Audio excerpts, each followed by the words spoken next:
Deməli uşaqlar, burada deyilir ki, ən azı neçə şərt bloku qurmaq lazımdır bunun üçün.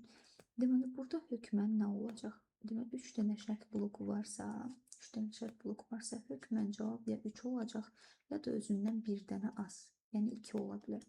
Yəni burada başqa cavab axtarmır. Ya 3 olacaq, ya 2 olacaq. İndi gəlin şərtə baxaq. Deməli, şərt bloku qururam.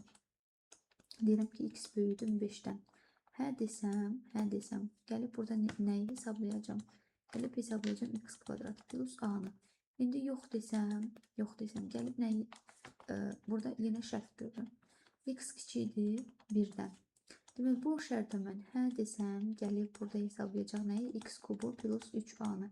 Bəs yox desəm, bu sonuncu şərti quracağımı, yoxsa yox? Demək, uşaqlar, gəlin bir dənə ədəd oxu quraq. Burada 0 olacaq. Burada nə bilim mənfilər. Burada müsbətlər 1-dən başlayacaq. 2, 3, 4, 5. Burada da 6. İndi burada nə deyir uşaqlar? Deyir x 5-dən bərabərdir demirəm. X 5-dən böyük olanlar. Bu 5-i götürmür. 5-dən böyük olan 6-ları 6, 7, 8, nə bilim neçəsə. Demək, bunlara hə deyəndə gəlib buranı hesablayacaq. Olsun. Bu tərəf getdi. İndi bu x kiçikdir 1-dən. 1-dən 1-in özündə götürülür. 1-dən 1-in özündə götürülür. Kiçik olanlar 0-da daxil olmalı. Bu tərəfi yerinə yetirəcək bura. Bu ikinci.